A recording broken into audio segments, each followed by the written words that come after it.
This is 13 News Now. And good afternoon. It's going to be a rainy one all day. Thank you for joining 13 News Now at noon. I'm Andre Senior. And I'm Lucy Bustamante, and you're looking live over downtown Norfolk and town center Virginia Beach. So it doesn't look like there's too much rain out there right now, but Tim, you've been talking about the off and on depending on where you are. Yeah, and it really is a different story depending on where you are. If you're in North Carolina, Elizabeth City area out through the Outer Banks, it's been pouring all morning long. Boy. You know, over 4 inches of rain have fallen in some spots this morning. Goodness. Yeah, it's been raining like buckets down there. Here's live radar right now going across the area. Thunderstorms down in North Carolina, but we're already starting to see a few showers breaking on out here as you get up towards Williamsburg, the Hampton area, Newport News, heading into downtown Norfolk itself. These are more lighter showers, getting heavier at times, but nowhere nearly as heavy as what's going on down here through Winslow, Elizabeth City, Poplar Branch, Southern Shores, Kill Devil Hills. To give you some perspective here, this is radar estimated rainfall amounts just in the past 6 hours. Look at Knott's Island. Over 4 inches of rain has fallen so far. Get down to Nixonton, nearly 2.5 inches. Elizabeth City, about 1 inch. Lynch's Corner, nearly 2 1/4, and almost 2 inches at Gregory. Water Lily getting up there as well. So more rain to come. We still have the entire afternoon to go, and as we progress here on Futurecast, you notice kind of hit or miss for the next few hours. Then we get a more organized line of heavy showers and thunderstorms developing right around sunset and lasting through the overnight wave number 1 and then wave number 2. Some of those have the potential of becoming strong to severe gusty winds, and my biggest concern is going to be the flooding rains. Tropical-like atmosphere out there right now. You step outside, very humid, and that's just going to add to some of these downpours later on. We'll talk more about that and how it pans out for the rest of the weekend coming up in just a few minutes. All right, Tim, thank you. It's the second day without power for thousands on the Outer Banks. Late last night, Governor Roy Cooper declared a state of emergency to help address the problem. Also last night, orders came down for tourists to evacuate Ocracoke Island. We're talking 10,000 travelers had to take the long ferry ride back to Cedar and Hatteras Islands. All tourists were supposed to be gone by noon. Yeah, Hatteras is dealing with the same outage, rather. The island is dealing with its own blackout. The Cape Hatteras Electric Cooperative says PCL construction caused this whole massive outage. That's a company building the new Bonner Bridge. They supposedly drove a steel casing into an underground transmission cable during construction.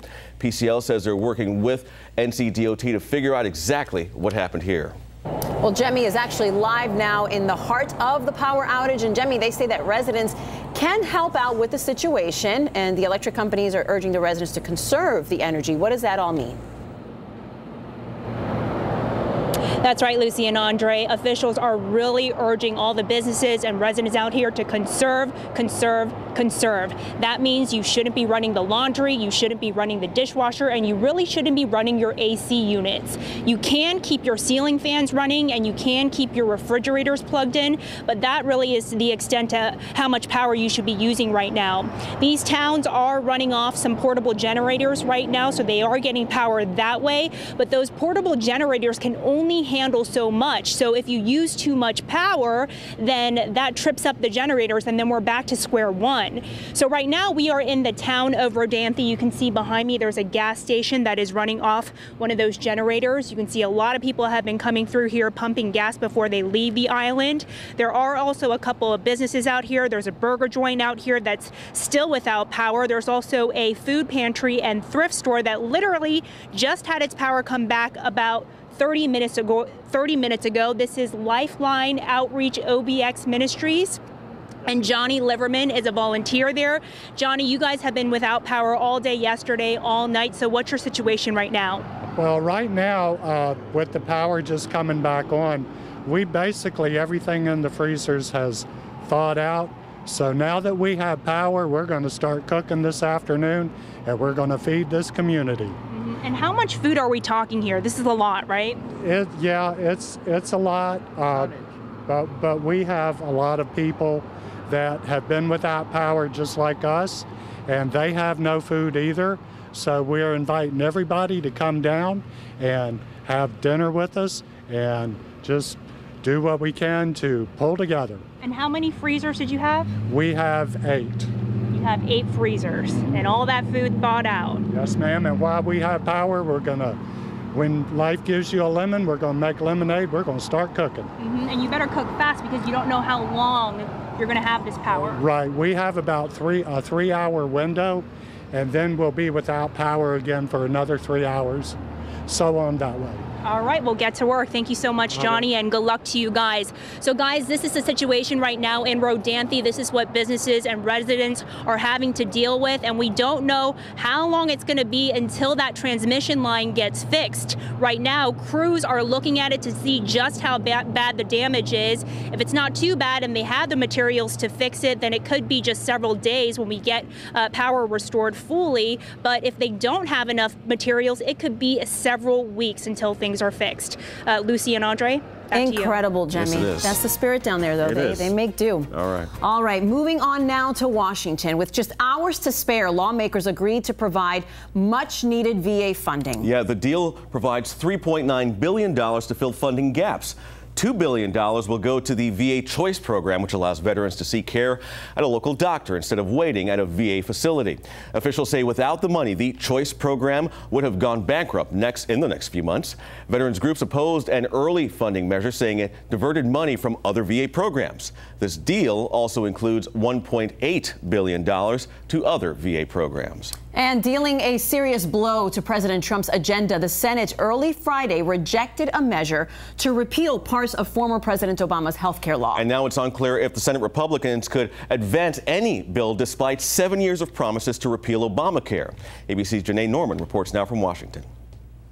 A devastating and embarrassing defeat for Republicans. The amendment's not agreed to. After 7 years of promises, unable to make good on their vow to repeal and replace the Affordable Care Act. This is, clearly a disappointing moment. Obviously, we still came up short, and I'm very disappointed. Republicans' last-ditch effort to rewrite Obamacare dead on the Senate floor, 49-51, falling just one vote short. The clerk will call the roll. The vote began at 1:24 a.m. and moments later, Mr. McCain. Senator John McCain casting the decisive vote with a thumbs down, landing the final blow. In the Senate chambers, you could hear the shock. First gasps, then applause. The so-called skinny repeal bill would have eliminated only some parts of Obamacare, like the mandate that all Americans have insurance. But that could have left 16 million more Americans uninsured over the next decade and caused premiums to spike by 20%. We are relieved that millions and millions of people who would have been so drastically hurt by the three proposals put forward will at least retain their health care. President Trump responded with a tweet calling to let Obamacare implode and then make a deal. But Democrats and even Senate Majority Leader Mitch McConnell say it's time to move on. Janae Norman, ABC News, Washington. Well, just about an hour ago, residents escaped flames at a Virginia Beach apartment complex. Here's the video of the scene from the fire department. The flames broke out at an apartment complex on Sea Cove Court. It happened around 11. Nobody got hurt, but you can see that the damage right there, at least to one unit on the top floor of this building, was pretty bad. No word on what caused the fire.